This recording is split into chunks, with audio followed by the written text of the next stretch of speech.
Huh. What is this? Please also note that this video is now copy protected, and any attempt to copy or use the work without my explicit written permission will be taken down in accordance with YouTube End User License Agreement Section 6C.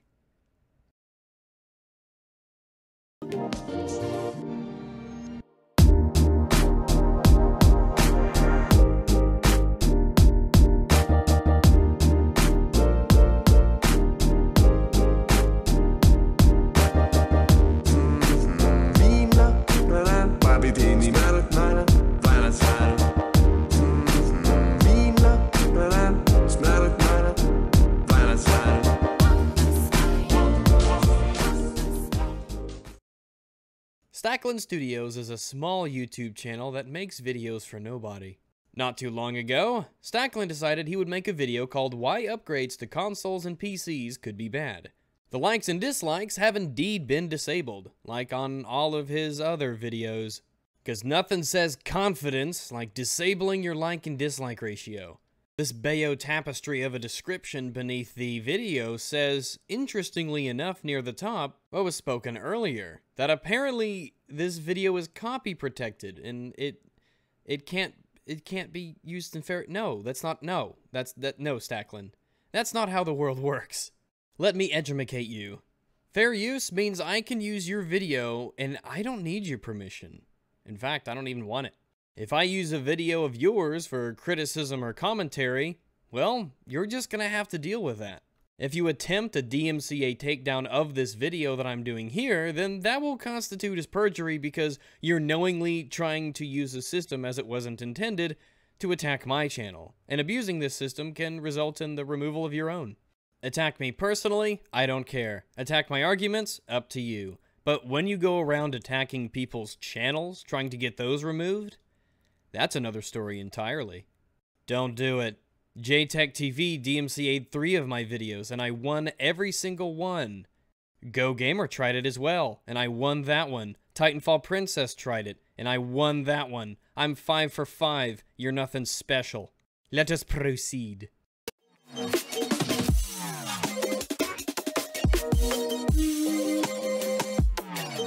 Do you need a new domain or just something different? Something better than the competition? No, skip the promo. Hey everyone, and welcome to another Stacklin Studio experience. You know, having a prolapse is an experience too. So in this video, I want to cover something that I seen on a channel that I have covered once before, and his name is Rags. I love the guy. He offers some really good opinions. However, there is a lot of things that I want to express in this video. And frankly, this is kind of like an unhinged video. It's my opinion, and I doubt that if he ever sees this or even cares to make a rebuttal to it, that he will actually pay attention because he is blinded by his own ignorance. Ooh boy, I bet you're gonna educate me in this video. You're gonna tell me how the world really works. Taking bites out of the forbidden fruit, opening up the proverbial Pandora's box of logic. I cannot wait. And I'm certain after making such an attack against me, you won't have any such displays yourself, be it far from a small YouTuber like yourself to project. Wouldn't that be deliciously ironic? So, let's go ahead and talk about this. So, he made a video about a year ago. It was in May 2016. And he said that this person said that upgradable consoles would be bad. And he is as wrong now as he was back then. Back then, though, we didn't have things like the PS4 Pro. We didn't have the Scorpio. We didn't have... Speak of the devil, upgradable consoles.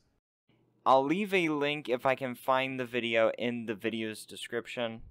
And if I can find that video, I'll have it down below, like I said. But anyway, the problem with companies, and I'm going to generalize this to Xbox, Microsoft, or Microshit, I guess I should say. I'm going to generalize this to Microshit because, frankly, I only have an Xbox. No, I gathered that much based on the gameplay. Shoddy ability to aim with the controller, hideously bad graphics. Battlefield 3 was one of the last games I ever took seriously on the console. And I probably will not buy a PlayStation anytime soon, although it would be nice to have the option to just slap in a hard drive into my PC and be able to play Xbox or PlayStation games with, just one click of a button. But that isn't here today. Not today. Yet. Now, I personally feel that, yes, upgrading my console would be wonderful. I would love to have different modules in my console that I just pull out. Oh, I want better cooling. Boop, done. Have better cooling. Have, like, a Noctua giant heatsink in there. What? Consoles don't have a problem with overheating, right? Makes it cooler. I don't know why, but maybe I can pull out the APU and slip in GPU-CPU combo. I don't know. Maybe I can do that. Maybe in the future? I don't know. It would be cool. However, there is a significant downside to that. Not only a downside, but a significant downside. Now I'm curious. Well, I was curious before. I'm curiouser. Because I couldn't think of one for the life of me. And that downside would be that the only company that can issue the parts for that would be Microsoft, or Sony, or Nintendo. Really? Okay, let's assume this is true.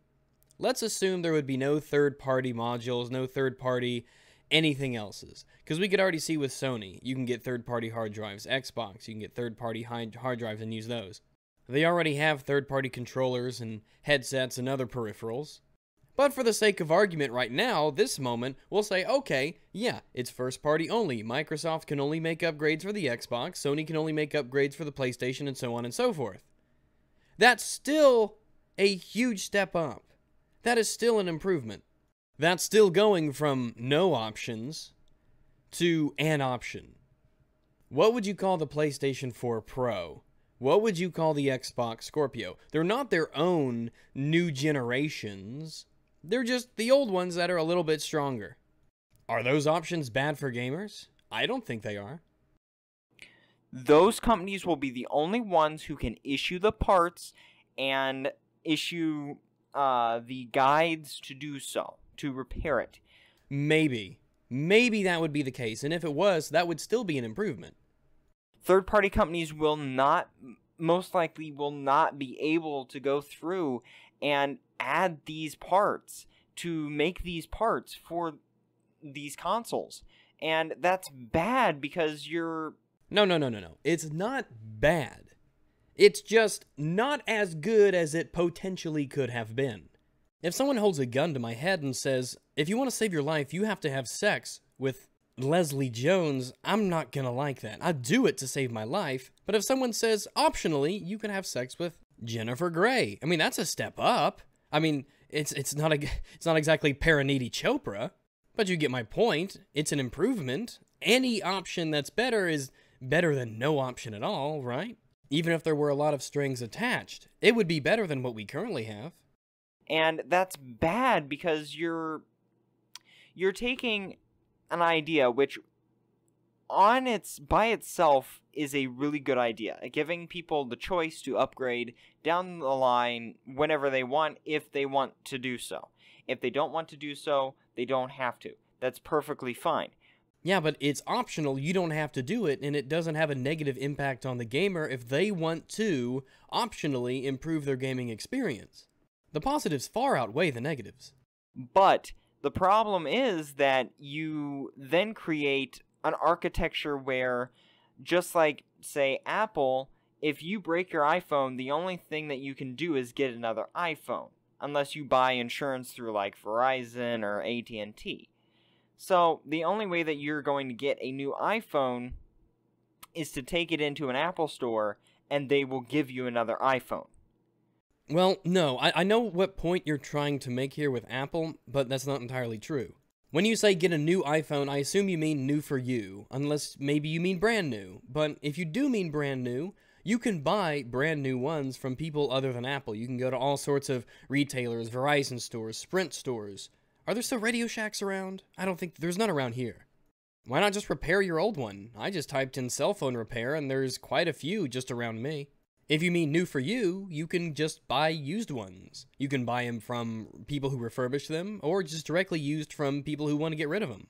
For instance, I have the option if I want to upgrade to an iPhone 5, and yeah, an iPhone 5 would be an upgrade for me. I have an old-ass phone. I could go to Craigslist or wherever. I could buy their phone, and then I could have my plan moved over to the new phone. Or, alternatively, this assumes you went with the iPhone option. What if you went with one of the Samsung things, or the BlackBerry things, or what have you? There are other options for phones other than iPhone, and the fact that it's not as open as other phones is a reason people might be swayed into buying one of Apple's competitors instead of an iPhone itself. People don't see this aspect you've highlighted as a bonus, but a negative, and that would drive people away from taking that option.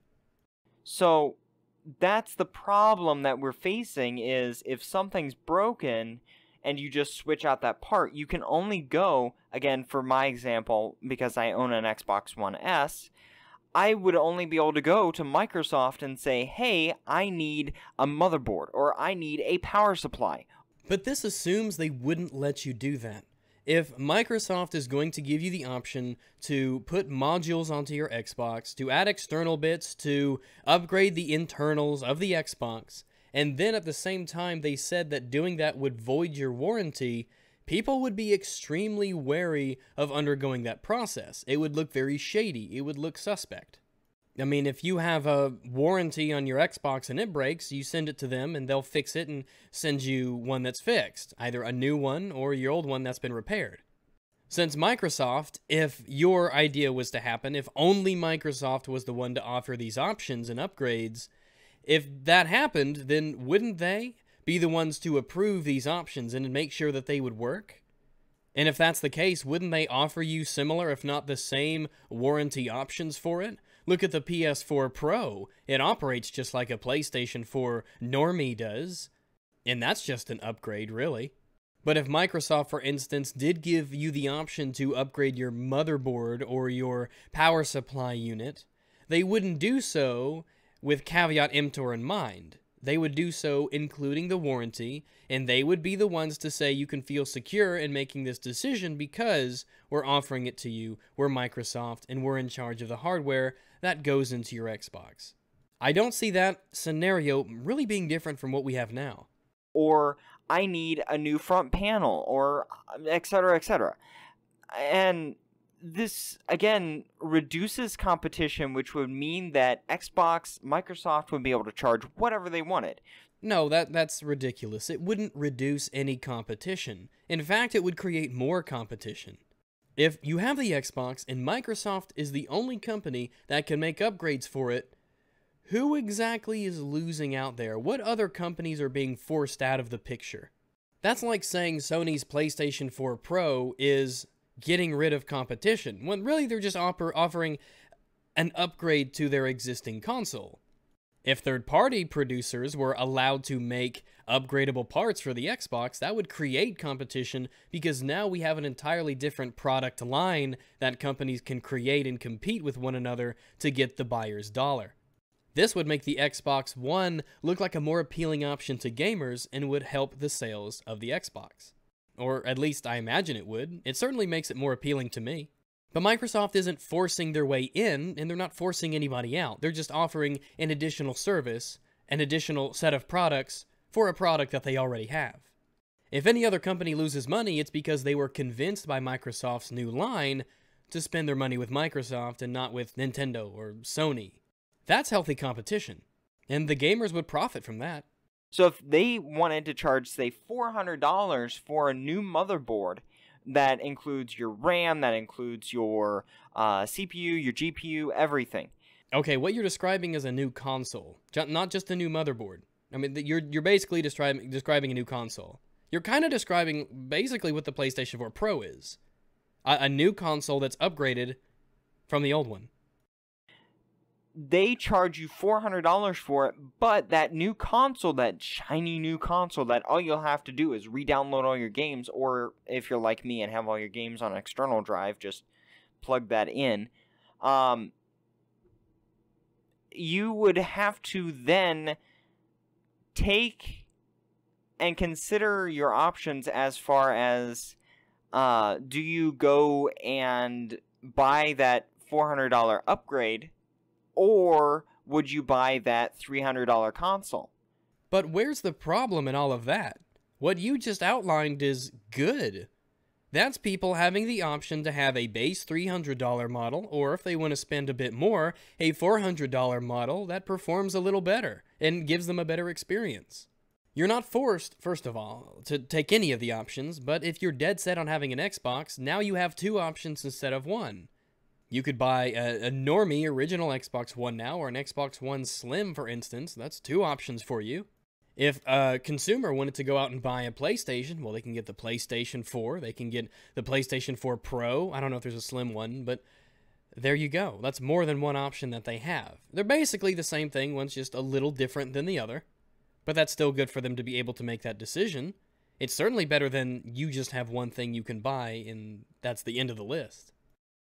Do you take yourself and, give that money to the company, or do you just sit and wait? Yeah, but that's not a negative. What you're outlining are not negatives. They're options for the consumer. They can buy whichever version they want, whenever they want to, when they feel like the time is right for them. And it's a valid question that I think not enough people are considering. Well, that's because it's kind of a silly question. You pose this as a hypothetical, when in reality we see that already with the PlayStation 4 and the PlayStation 4 Pro.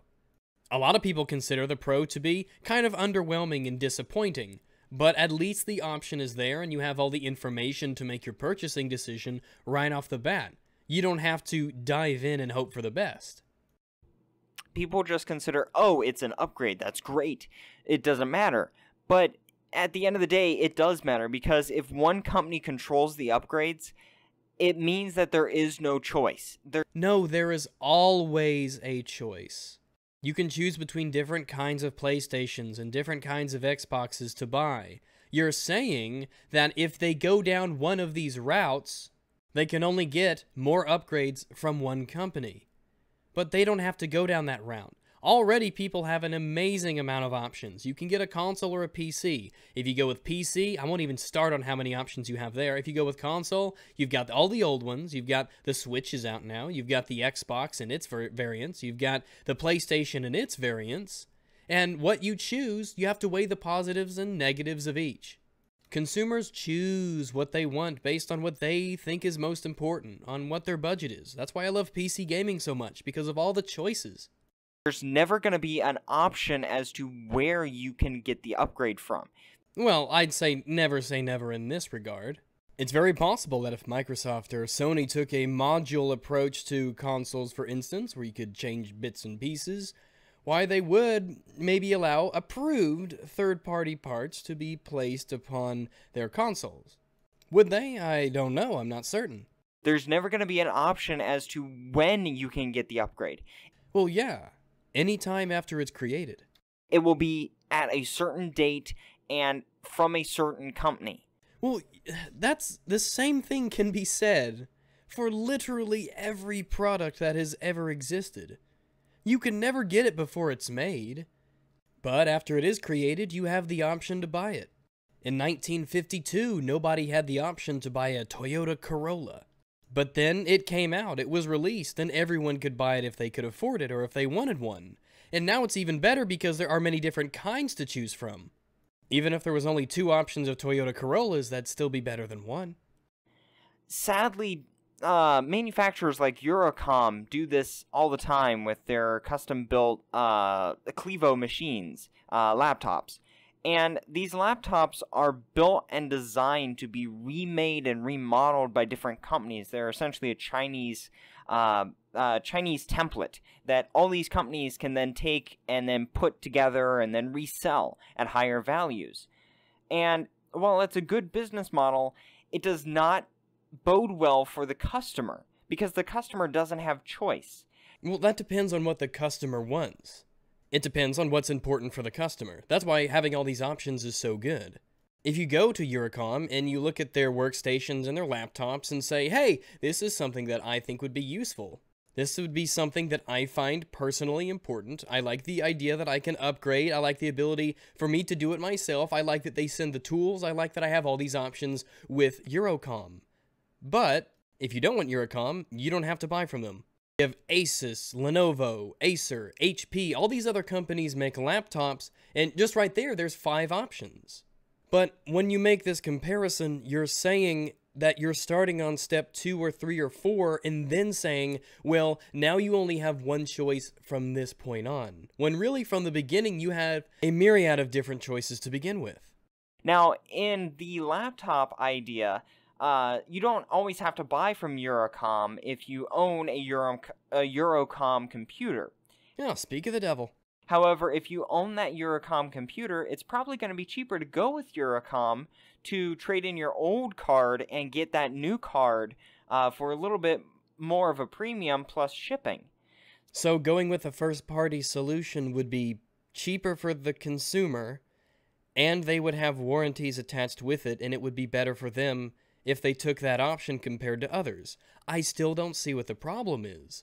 So Xbox would have to do something like that, where you take out your old part and put in the new one, and then you send it back to them, and they may make you pay shipping back plus $10 or $15. But what would even be more questioning is, would Xbox Live players, people who are Xbox Live Gold members, would they be able to get these parts for free, or would they still be treated like the lower class free citizens of the Xbox architecture, of the Xbox community? Whoa, I think it's a little hyperbolic. They're not second-class citizens, they just choose not to pay for a certain service that they don't think is worth the money. If you pay a company more, normally you get more. That doesn't mean that they treat you worse, because they don't owe you anything you haven't really paid for, do they? If all you care about is single-player games and nothing else, maybe you don't want to fork over all that money for Xbox Live Gold if you don't want to play online games with friends, or if you just hate other people. That doesn't mean you're worse off as a gamer. That doesn't mean you're a worse gamer or a bad one, or you're not doing it right. That just means that for you, not paying was the better option. Now, I myself find myself torn between two worlds, because I love PC gaming, but as I've said before, I've had some serious issues with it, and I really think that the PC has great potential, but it has a lot of problems. Both architectures, well, not architectures, because they're all based on the x86 or x64 architecture. Both devices, both hierarchies, both cultures, Xbox and PC, both of them, and PlayStation, console and PC. Yes, get on with it. Get on with it. Yes, get on with it. Get on with it. At the end of the day, they're all just gaming devices that we can game on. PC, you can do multiple things, multitask, overclock, compute, whatever you want to do with it. And that's the great thing about a PC. But I do agree with some people that the convenience of a console... Well, it conveniently cannot do a lot of the things that I really kind of need a PC to do. Where you can just have it set to do one thing, while yes, sometimes it may have ads, yes, it has updates, yes, I understand all of the counter-arguments against PCs. Well, aren't ads and updates also on consoles? But just stepping back and looking at it from a neutral person's perspective. I own a PC. I own an Xbox. And frankly, I cannot see the difference between the two. I own a PC. I own an Xbox. And frankly, I cannot see the difference between the two. I cannot see the difference between the two. I cannot see the difference between the two. I cannot see the difference between the two.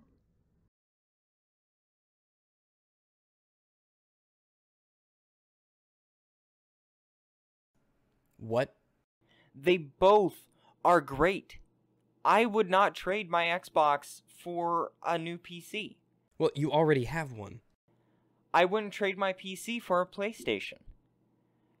But you have to understand that I'm from a new generation where That's a ringing endorsement of the new generation. we rely on our computer for our jobs. We rely on our Xbox for our entertainment. We rely on our computer for entertainment. We sometimes rely on our Xbox for our jobs. Well, that sounds thrilling. Everything is a seamless circle of entertainment and work. I mean, that can be a possibility, but a lot of us have actual jobs where we go out and we work, and my job has nothing to do with technology.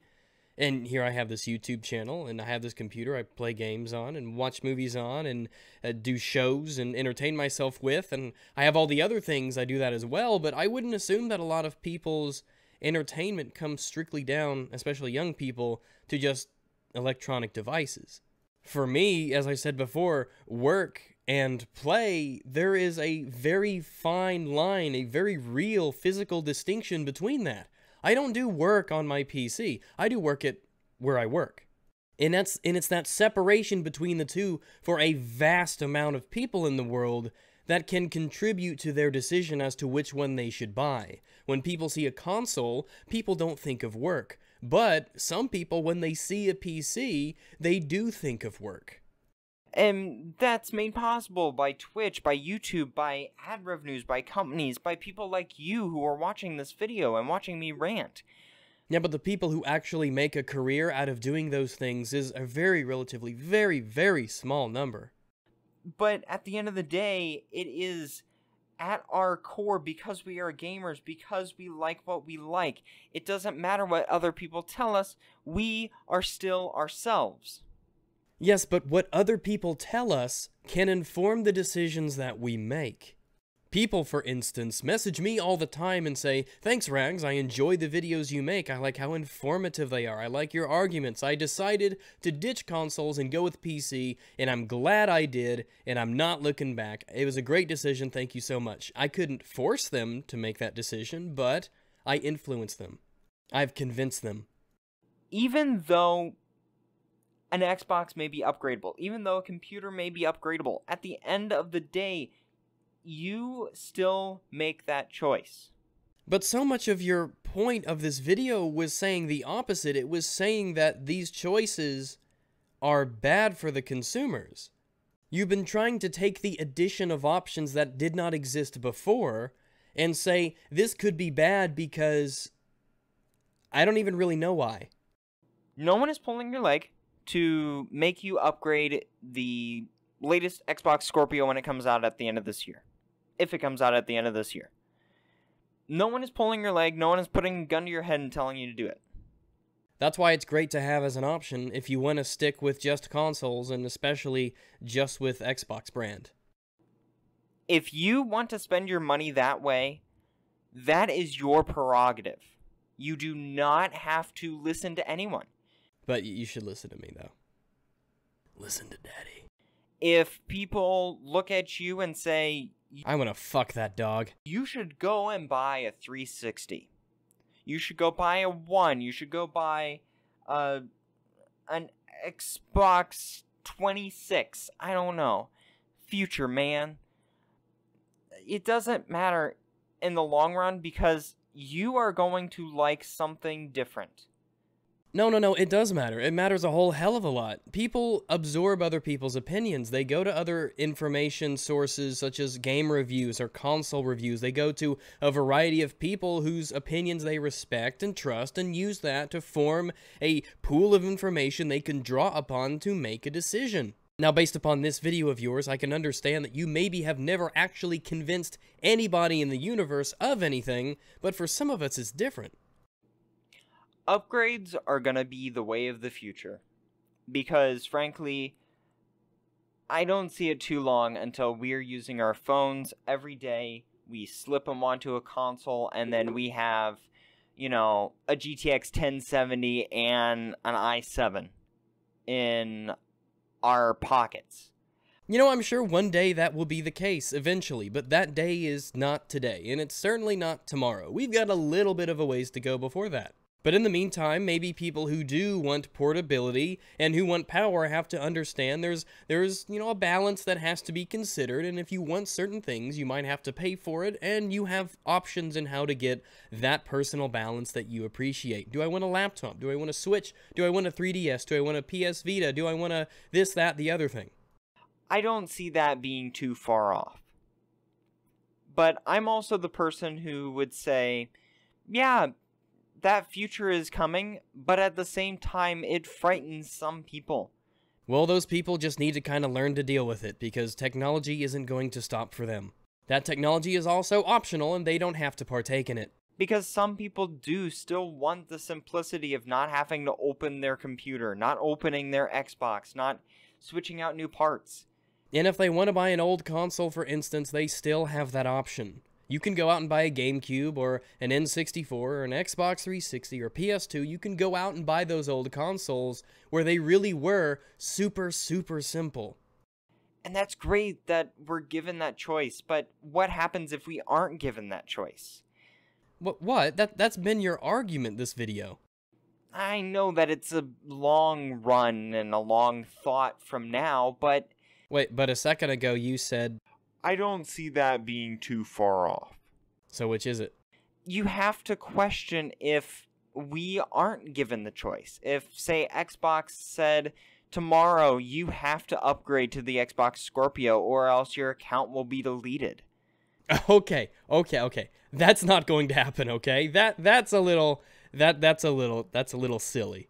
Microsoft isn't going to come out and say, if you don't buy this new console that we've called a premium product, all you 25 whatever million people who bought an Xbox One, you just can't do anything anymore. They're not going to do that's suicide. They're not going to do that. What would we do? You would go to Sony, you would go to the PC, you would go to Nintendo, you would just spend your money with another company, and it would be corporate suicide for Microsoft to do that. Would we upgrade out of fear of deletion of our achievements? I'm sure some people would. Or of our personality? Whoa. If your personality is defined by the games that you play and the achievements you've unlocked, maybe you have other things to worry about on a personal level than what console am I gonna buy. What if all of a sudden tomorrow Microsoft, or Microshit I guess I should say again, I prefer Microshaft personally because it reminds me of penises. Said if you didn't upgrade to Windows 10, all of your files and computer would be compromised. Yeah, but they're not going to do that. That would be ridiculous for them to do. That's like saying, what if Apple made every iPhone that isn't an iPhone 7 just turn off and stop working? I mean, they could do that, but that would make no sense for them to do. That would alienate and destroy so many consumers of their products. It would be... I mean, it's a hypothetical scenario that just doesn't exist. It would make no sense for it to happen. Sure, it's essentially blackmail and scamish and, quite frankly, just bad business, but all these companies have been known for that. Yes, companies will eventually phase out old products that are no longer worth the money that people don't use, but there is such a significant amount of people still using Windows XP, that are using Windows 7, that are using Windows 8. There's enough people on the original Xbox One that Microsoft wouldn't phase out all these old things so quickly. They don't care, as long as your money is in their pockets. Yeah, but that's the reason why they won't do that, because of the money. So maybe we should talk with our wallet, and not upgrade every few years. Not upgrade in a cycle.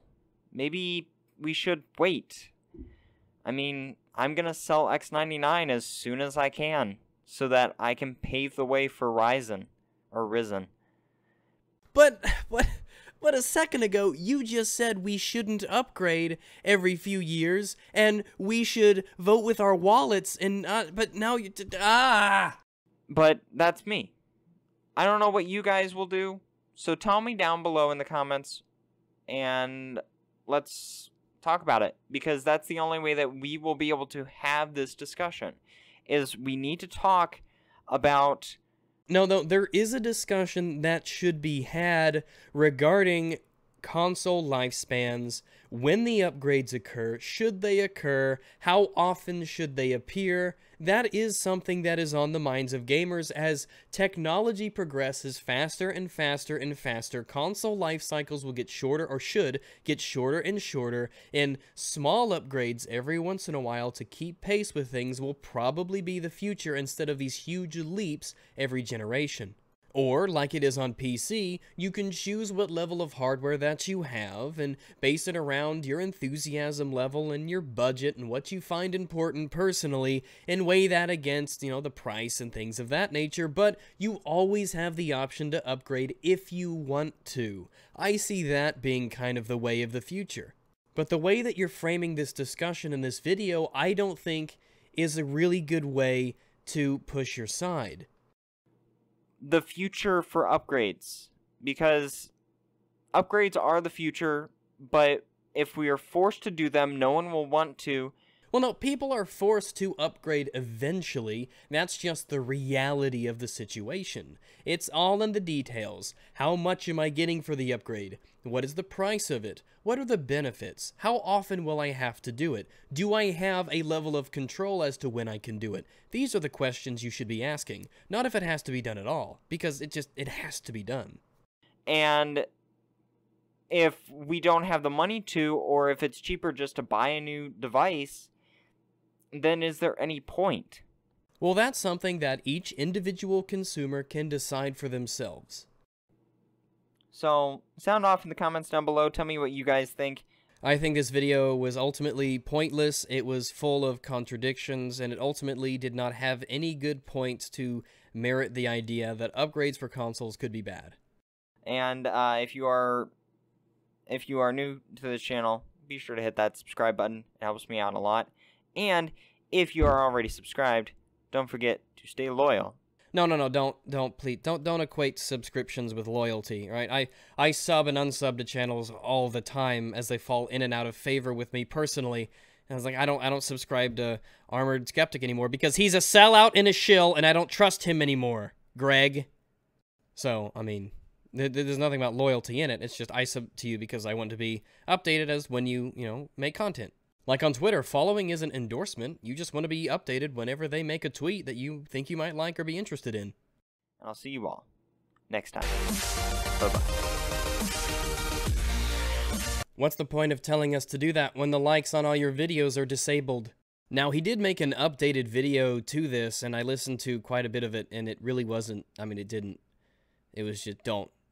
I've linked it in the description if you want to check it out, but honestly, you're not missing much here. You're not missing much.